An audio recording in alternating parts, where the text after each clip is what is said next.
E eu confesso a vocês que mesmo tendo limitado o tema, é um assunto muito intimidador. Porque de longe eu não sou a melhor pessoa para estar aqui falando sobre casamento. Só para vocês terem uma ideia, hora de acabar comigo.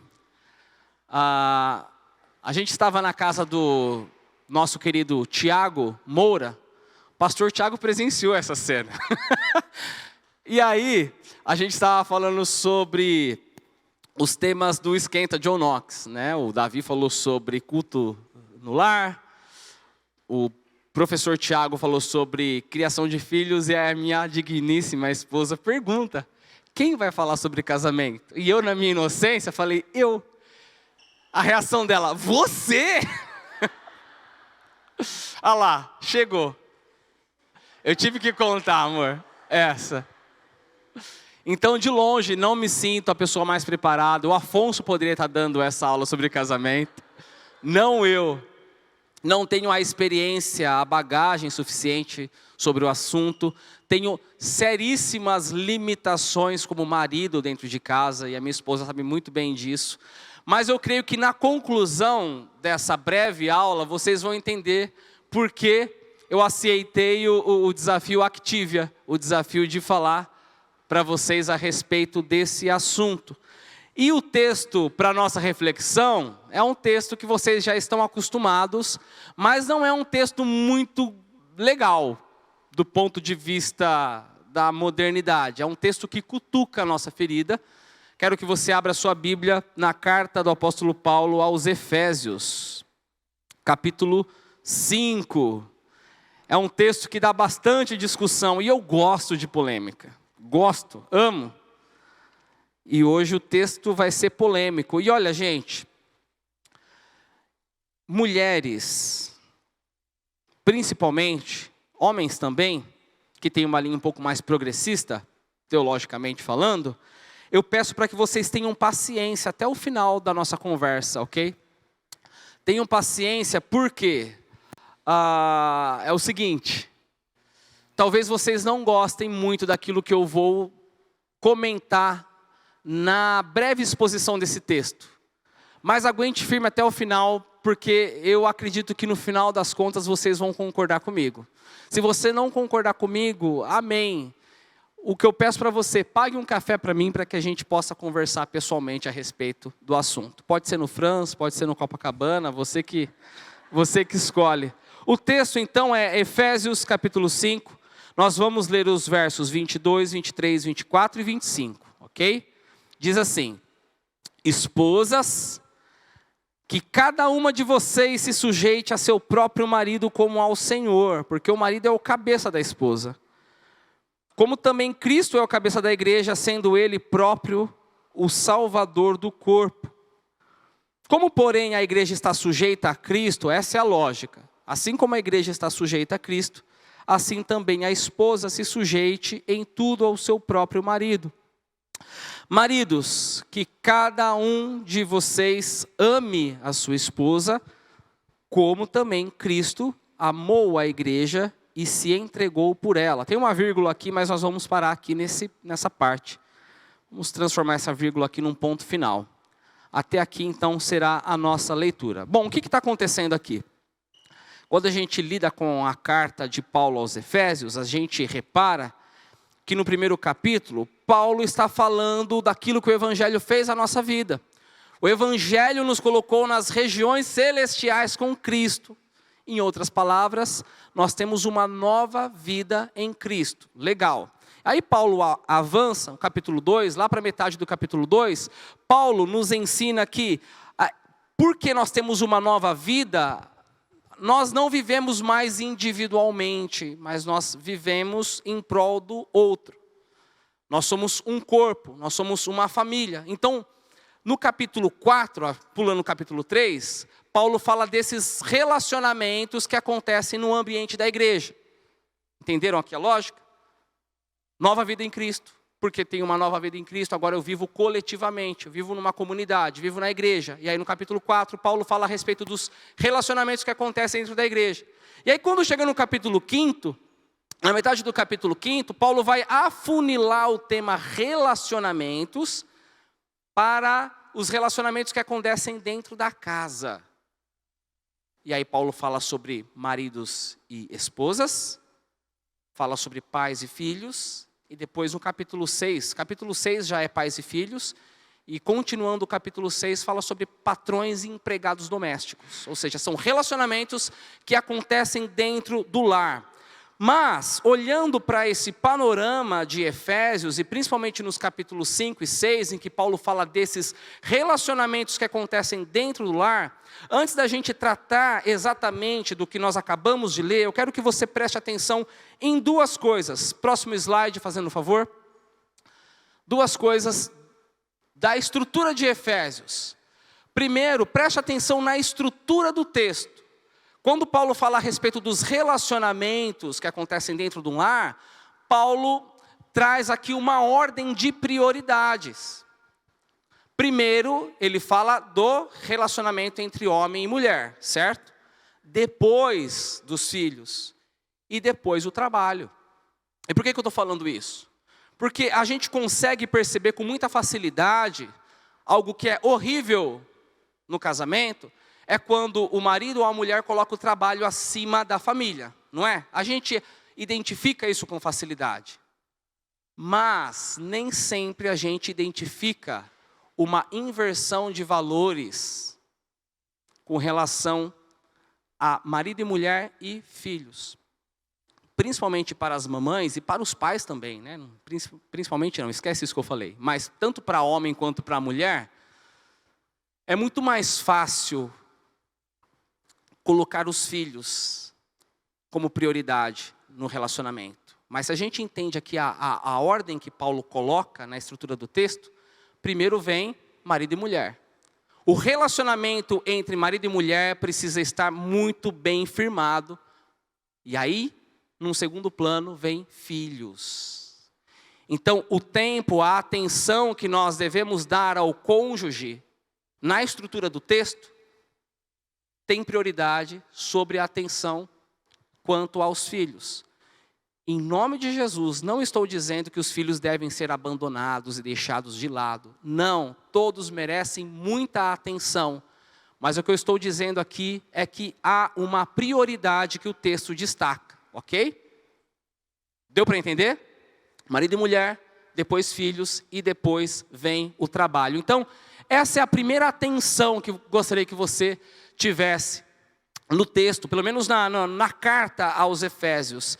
E a segunda coisa que eu gostaria de chamar a atenção aqui, e aí tem mais a ver com o capítulo 5 de Efésios, é sobre a hierarquia. Essa palavrinha aqui vai dar problema para a gente, hoje de manhã. A hierarquia que Paulo apresenta aqui nos seus mandamentos.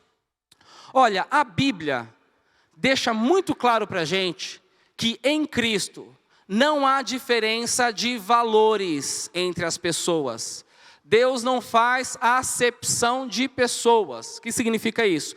Deus não faz distinção de tipos de pessoas. Gálatas 3:28, abra sua Bíblia lá. É uma carta de distância de Efésios. Gálatas, Efésios, é uma carta antes de Efésios. Gálatas capítulo 3, verso 28. Olha só o que Paulo diz aqui. Que em Cristo não pode haver nem judeu, nem grego, nem escravo, nem liberto, nem homem e nem mulher. Ou seja, diante de Deus, homem, mulher, estrangeiro, judeu, patrão, empregado, todos têm um mesmo valor. A Bíblia é muito clara nisso. Porém, mesmo a Bíblia deixando claro que não há diferença de valores, ela defende sim. A Bíblia não descarta essa hierarquia dentro da ordem social humana.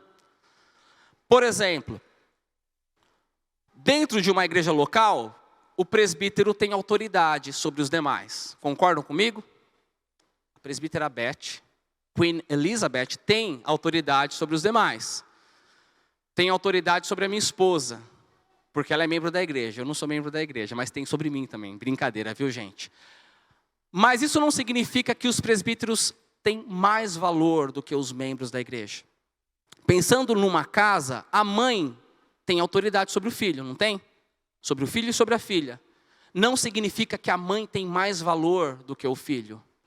Mas existe sim uma hierarquia dentro de casa. Então, para a nossa conversa a respeito de casamento como um discipulado mútuo, eu quero que você não entenda hierarquia como diferença de valor, ok? Outra coisa que eu gostaria de destacar aqui nesse texto, próximo slide, é que Paulo apresenta para nós Cristo como o modelo do casamento, como o padrão do casamento. Mas quando a gente se depara com esses mandamentos do apóstolo Paulo no capítulo 5, quais são os dois mandamentos aqui? A submissão e o amor sacrificial do marido para com a esposa. Quando nós pegamos esses dois temas à luz de todo o Novo Testamento, ou melhor, à luz de toda a Bíblia, fica muito claro que Cristo não é apenas o modelo do marido, porque aqui em Efésios capítulo 5, especificamente Paulo usa Cristo como modelo do marido. Marido, amem as suas esposas, assim como Cristo ama a sua igreja. Mas à luz do todo, do Novo Testamento, à luz de toda a Bíblia, Cristo é o modelo não só para o marido, mas também para a esposa. Cristo não é apenas o modelo de amor sacrificial, mas Cristo também é o modelo de submissão. Sim, Filipenses capítulo 2, quando Paulo diz assim, olha, que mesmo sendo Deus, mesmo Deus Filho tendo o mesmo valor do Deus Pai, ele não se apegou a isso, mas ele se esvaziou, ele se submeteu à vontade do Pai. Então, num certo sentido, Cristo é o modelo tanto para homens como também para mulheres. Só que tem o seguinte, queridos, Paulo apresenta Cristo aqui como o padrão do casamento, o modelo, mas graças a Deus, Cristo não é apenas o modelo, não é apenas o padrão. Graças a Deus. Porque se Cristo fosse apenas o padrão ou o modelo, a gente estava na roça, perdidos. Porque a gente sabe o que deve ser feito no casamento. O problema é que a gente não consegue fazer o que é certo. Nem sempre a gente consegue. Pela nossa própria força, sem chances. Nós devemos imitar a Cristo. Mas na hora que o sangue esquenta, meu irmão, na hora que você está lá se arrumando para ir para a igreja, a sua esposa atrasa, a gente não consegue imitar a Cristo. Na hora que a esposa está ali precisando da participação do marido, e o marido está acompanhando o jogo do Paulistão na quarta-feira à noite, o sangue esquenta, ela não consegue imitar a Cristo. Então Cristo não é apenas o modelo do casamento, não é apenas o padrão, mas Cristo é o poder do casamento. Sem Cristo, um casamento como deve acontecer, de acordo com a vontade de Deus, não acontece. Sem Cristo, o casamento não funciona. E eu digo isso, queridos, porque dentro da igreja, hoje tem diminuído, graças a Deus, mas eu lembro que na minha adolescência, a mentalidade que a gente tem do casamento, o vislumbre do casamento, é que dentro da igreja é o encontro de duas pessoas que foram feitas, sabe, um para o outro. É um encontro perfeito e que não vai ter dificuldades no relacionamento, aquelas coisinhas, aquelas pequenas diferenças acabam sendo ajustados. É como se eles fossem almas gêmeas, né, um do outro, mas não é verdade. De acordo com a Bíblia, isso não existe. Não existe essa ideia de que foi feito um para o outro. Porque o casamento, tanto dentro como fora da igreja, é a união de incompatíveis. Sempre, sempre. É por isso que nós não toleramos o divórcio por incompatibilidade de gênero. Porque incompatibilidade é algo que acontece antes do casamento, durante o casamento e depois do casamento. O casamento é um contrato feito, uma aliança feita entre dois pecadores. Entende o drama? E são dois pecadores que pensam completamente diferentes. Homem e mulher. Já começa aí a bagunça. criação diferente, cultura diferente, educação diferente, manias diferentes. Mesmo sendo a união de dois pecadores, e é por isso que de vez em quando tem atrito, o casamento é o ambiente, sim, aqui vem a nossa fé de que Cristo é o poder do casamento, não só o padrão, não só o modelo.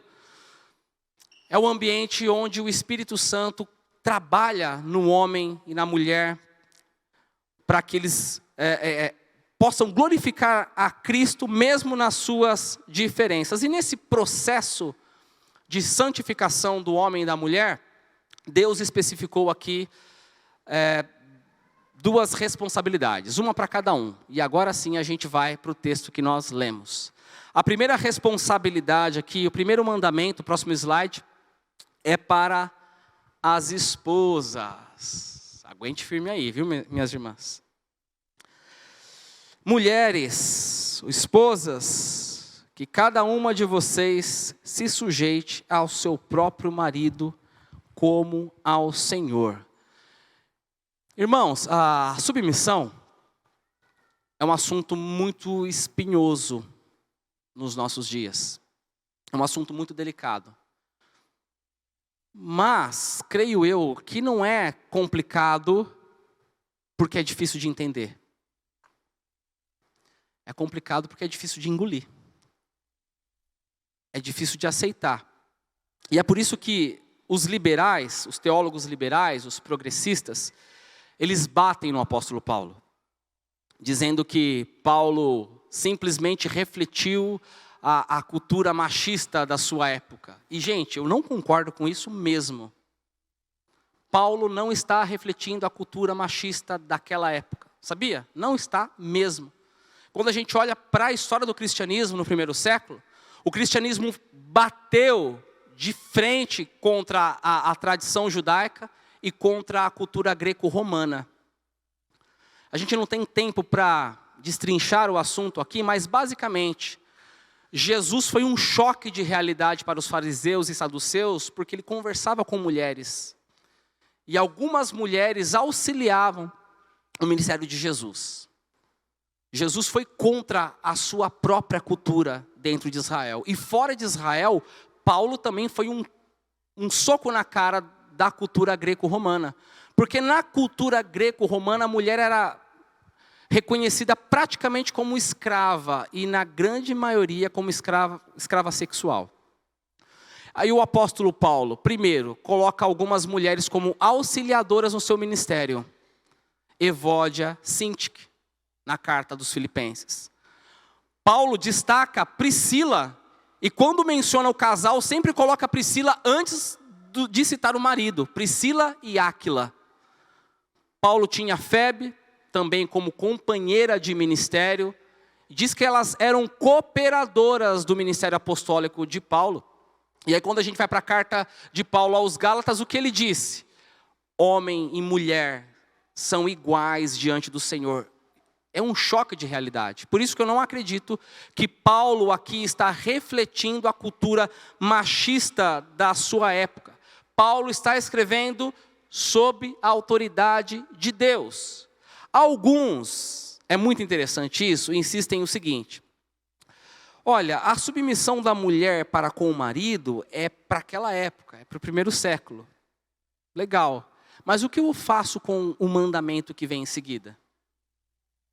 Então significa que também que o amor sacrificial do marido para com a esposa é só do primeiro século? Não é mais para hoje? Complica, né? Não é arbitrário? Imagina se eu chegasse para o Bruno Fava, presbítero, Bruno, não precisa amar a Márcia assim tanto, sacrificialmente, porque... Você gostou? Não, não pode gostar, Brunão. É só uma brincadeira, Brunão. Porque isso é algo que Paulo escreveu para aquela época e não cabe mais hoje. Mas, irmãos, por outro lado, eu preciso também definir aqui, próximo slide, o que significa submissão. Submissão é o mesmo significado que tem do original, é para o português. É a união de duas palavras em grego, é hipotasso. Não é um potasso da Plazútil, tá? Hipotasso. Hipo significa debaixo de. Tasso significa... Você gostou, né, Bruninho? Tasso significa ordem, ou seja, debaixo de uma ordem. A palavra significa isso, não tem como a gente fugir, não tem como a gente dar um outro significado para essa palavra. Significa se sujeitar para cooperar com o trabalho de alguém. Estar debaixo mesmo de uma ordem, estar debaixo de uma autoridade. Tiago usa essa palavra na sua carta, no capítulo 1, quando diz: sujeitai-vos a Deus, resisti ao diabo e ele fugirá de vós. Lembram? Sujeitai-vos a Deus. A mesma palavra em que Tiago nos diz para que devemos nos sujeitar a Deus é a palavra que Paulo diz aqui, que as mulheres devem se submeter aos maridos. Paulo também usa essa palavra em Tito para dizer que nós devemos nos submeter às autoridades e aos governantes. Mas, o que submissão não significa? Em primeiro lugar, inferioridade. Submissão não significa ter menos valor, ok? Isso tem que ficar claro para a gente. Em segundo lugar, não creio que Paulo esteja falando aqui de submissão absoluta em toda e qualquer circunstância. Porque à luz de toda a Bíblia, de todo o Novo Testamento, o único que deve a nossa total submissão é Deus. É lógico que mulheres não serão submissas e não vão obedecer quando o marido pede algo que é contrário à lei e à vontade de Deus. Então, submissão aqui não significa a submissão em toda e qualquer circunstância, ok? Mas o que significa então submissão? Vocês vão reparar aqui no verso 23, que Paulo diz que o marido é o cabeça da esposa, assim como Cristo também é o cabeça da igreja. E quando Paulo fala que Cristo é o cabeça da esposa, é um reflexo do que nós temos em Gênesis, na criação, a ordem da criação. Deus criou Adão e colocou Adão como subgerente de toda a criação, ou seja, Deus colocou Adão ali no Éden como líder, como cabeça. E Deus deu a Adão uma auxiliadora. A palavra auxiliadora significa aquela que auxilia do lado. E aí parece uma contradição. Espera aí. Submissão significa estar debaixo de uma ordem. Agora, auxiliar do lado. Queridos, primeiro, tanto a função ou o papel do marido, que é a de líder, quanto da mulher de auxiliadora, refletem a glória de Deus. Apontam para Deus e são virtudes dadas por Deus. Porque nós sabemos muito bem que Cristo é o cabeça da igreja. Deus é o nosso grande líder, mas nós nos esquecemos que Cristo também é o nosso auxiliador. Salmo 33, 20 diz que Deus é o nosso auxílio. Então, nós podemos dizer que Deus é um exemplo e um padrão tanto para o masculino quanto para o feminino. Tanto para líder como para o auxiliador, nós temos o exemplo em Cristo. Mas, irmãos, aqui eu peço para que você preste bem atenção. Parece uma contradição, né? Auxiliar e submissão. Acontece que ser auxiliador ou auxiliadora, ou líder, cabeça, tem a ver com papéis, função. Submissão, não. Submissão não é um papel. Submissão não é uma função dentro de casa. O que seria então submissão? Submissão é uma postura. É uma disposição de coração. Próximo slide, fazendo um favor. Irmãos, Paulo está mexendo aqui na ferida das mulheres. Está cutucando na ferida, e é uma ferida de longa data, viu, queridos? Porque quando nós olhamos para o texto de Gênesis, e aí tem o pecado de Adão e Eva, e Deus vai fazer a prestação de contas ali. Tem a prestação de contas do casal com Deus. Lembram que Deus diz à mulher, depois da queda? O seu desejo, mulher, será para o seu marido e ele a governará. Ou seja, desde a queda a mulher tem que lidar com esse problemaço para resolver. Então, quando Paulo diz aqui a respeito da sujeição, Paulo está assim cutucando na ferida das mulheres. Mas, homens, preste atenção. Olha o verso 21 aí, de Efésios capítulo 5. O verso que vem antes do texto que nós lemos. Sujeitai-vos uns aos outros em amor. Sabe o que isso significa? Que em alguns momentos, em algumas situações, também nós nos sujeitamos. Não apenas as mulheres. E outra, vou até mais longe, no retiro de carnaval, uma das devocionais foi a respeito do texto de João, capítulo 13, quando Jesus lava os pés dos discípulos. O que Jesus está fazendo ali? Se sujeitando em amor, lavando os pés dos discípulos. Então, há um sentido sim que todos nós, homens, também nos sujeitamos uns aos outros, ok? Mas aqui no texto de Efésios, Paulo está direcionando esse mandamento para a mulher. E por que para a mulher e não para o homem diretamente? E aqui, queridos, eu concordo com a opinião de um pastor chamado Heber Campos Jr. Ele destaca aqui 2 motivos principais pelo qual Paulo estaria destacando esse mandamento especificamente para as mulheres. Em primeiro lugar, porque Paulo está ordenando as mulheres para que sejam submissas. Primeiro, porque é um desafio que vai ajudá-las na santificação. É uma ferida que foi aberta desde a queda. O seu marido vai dominar você. Se submeta ao seu marido. Mas essa obediência ao mandamento vai ajudar a mulher na santificação. Em segundo lugar, por que para a mulher esse mandamento? Porque mesmo sendo muito difícil para a mulher, Deus na sua soberania e na sua graça quer usar a mulher como a professora, como a discipuladora de seu marido nessa questão. Porque os homens também têm dificuldade com Efésios 5:21, sujeitar um ao outro. Os discípulos tiveram dificuldades com essa sujeição quando Jesus começa a lavar os pés deles. Pedro não queria. É uma dificuldade também para o homem. Então Paulo está destacando aqui a sujeição para a mulher, primeiro porque vai ajudá-la na santificação, em segundo, é porque no casamento é o papel da mulher ensinar isso ao marido. E no que diz respeito aos maridos, o mandamento é: amem a sua esposa, ou seja, amem sacrificialmente, e também não é uma função, é lógico, fica claro. Amar a esposa não é um papel que nós homens desempenhamos dentro de casa, mas é uma postura, é uma disposição de coração.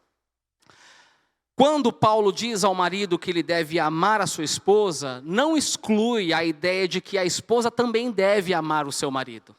Senão a Bíblia seria contraditória. Quando a gente vai para a carta de Paulo a Tito, no capítulo 2, Paulo diz assim para Tito: Tito, você precisa ensinar aí, dizer para as mulheres da igreja que você está pastoreando, para que elas ensinem as mais novas a amarem os seus maridos. Ou seja, amar o marido também é um mandamento do Senhor, pelo menos está assim na carta de Paulo a Tito. E talvez você já tenha ouvido alguém dizer: olha, Paulo ordena aos homens para que eles amem suas esposas, e ele não diz isso às mulheres porque a mulher tem uma certa facilidade em amar. Pode até ter aí um fundo de verdade, mas quando a gente olha para a Bíblia de capa a capa, a gente percebe que depois da queda, homens e mulheres são, por natureza, egocêntricos. O ser humano não tem facilidade alguma de amar. Agora, se você entende amor como melação, emocionalismo e tudo mais, pode até ter um fundo de verdade, mas amor sacrificial, tanto homens e também mulheres precisam aprender o que é amor, tendo Jesus como padrão e como o poder do casamento. Então aqui também nós temos 2 motivos, porque Paulo destaca... Opa, muda de slide, fazendo um favor. Maridos, por que Paulo destaca o amor sacrificial? Por 2 motivos. Porque, em primeiro lugar, vai ajudar os homens na sua santificação. Em outras palavras, vai ajudar os homens a saírem das suas cavernas. São muitas as cavernas dos homens. Tem a caverna dos livros, eu gosto dessa. Tem a caverna do futebol, tem a caverna do silêncio só, sem nada. Enfim, quando o homem é chamado a amar sacrificialmente, é sacrifício, meu irmão, tem que sair da caverna. Em segundo lugar, é difícil para os homens esse negócio de amor sacrificial, mas Deus, na sua soberania e na sua graça, está convidando os homens para que sejam os professores, para que sejam os mestres de suas esposas. Olha bem, é assim que se ama sacrificialmente, é muito mais do que ganhar chocolate no Dia dos Namorados, é muito mais do que ganhar flores, mas tem a ver com entrega. E esse amor aqui é uma entrega sacrificial mesmo. Para nós, homens, pode sim ter o sentido de morrer fisicamente, mas é o morrer para a sua vontade, para o seu ego. É morrer para a final da Champions League, do futebol, porque você precisa participar da educação dos seus filhos e ajudá-los na tarefa de casa. Por isso que eu não sou a pessoa mais adequada, queridos, para falar, como eu já disse no início. Significa morrer para aquele churrasco entre amigos no sábado à tarde, porque você precisa cultivar o seu relacionamento com a sua esposa. E é um relacionamento que precisa ser cultivado, porque em lista de prioridade, esse relacionamento vem acima dos filhos. Então é um morrer mesmo para as nossas vontades. Então, concluindo, queridos, essa reflexão a respeito do casamento à luz de Efésios capítulo 5, eu entendo sim que o casamento próximo slide, fazendo favor, é um discipulado mútuo. O marido está discipulando a esposa está discipulando o seu marido. As esposas estão ensinando, discipulando seus maridos durões, como eles devem aprender a se submeter. E os homens estão ensinando as suas esposas todas emotivas, toda emotiva, como elas devem aprender o que é o amor sacrificial na prática, com atitudes, e não só por emoções. E eu creio que é um discipulado mútuo porque as esposas também precisam amar e os maridos também precisam aprender a se submeterem. Mas uma coisa que tem sido difícil para mim, queridos, a respeito do casamento, é porque se o casamento é um discipulado mútuo, se o casamento é uma escola, significa que de tempo em tempo nós temos que colocar a lição em dia. Precisamos passar a tarefa de casa. Sabe o que significa isso? Ter aquelas conversas que a gente não quer ter. Aquela conversa que cutuca a nossa ferida. E a gente precisa ter essa conversa, esse passar a lição de casa, num primeiro momento entre marido e mulher, a sós. Isso é muito importante.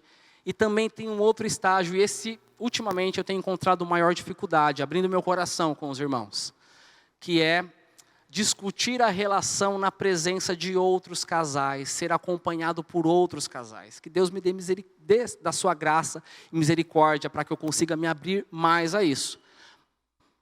E talvez nessa manhã você também se sinta intimidado pelos mandamentos que Paulo traz aqui em Efésios capítulo 5, a respeito do casamento. Se você se sente assim, a minha palavra para você é bem-vindo ao clube. Casamento é um negócio que assusta. Casamento é muito difícil. É um mandamento do Senhor, mas é um ambiente de santificação.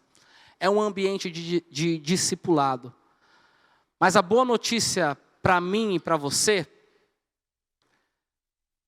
é que existe o poder de Deus que transforma o nosso casamento.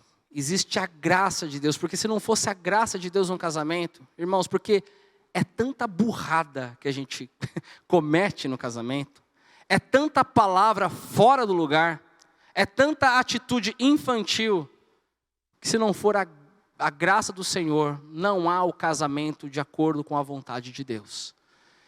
E nessa tarefa nós precisamos discipular. Maridos, discipulem suas esposas. Esposas, discipulem os seus maridos. Graças a Deus que Cristo não é apenas o modelo daquilo que deve ser feito, mas é o poder também que nos transforma, para que o nosso casamento possa refletir a glória de Deus. Amém?